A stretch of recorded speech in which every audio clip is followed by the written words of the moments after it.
people don't understand that real estate debt isn't the same as credit card or car loan or student debt. Totally.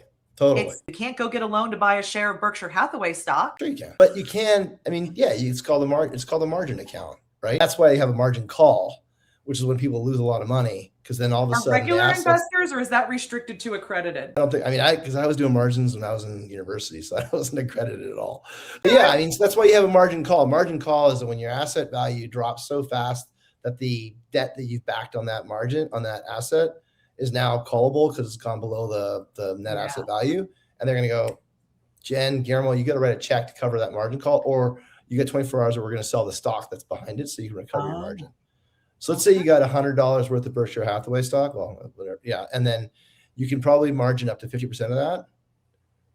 And so if it's worth $100 and you got it for $100, you can, and it's, let's say you bought it at 50 and it went to 100, you can maybe margin, I don't know, depending on your agreement, a certain percentage of that gain that you've got. And then if that Berkshire Hathaway stock goes down, maybe goes down to $75, they're probably not going to trigger a margin call on that. But if it went down to 50, they're going to trigger on the money that you borrowed to buy that other stock. And they're either going to sell the other stock, but probably going to sell the Berkshire Hathaway stock. Feels risky.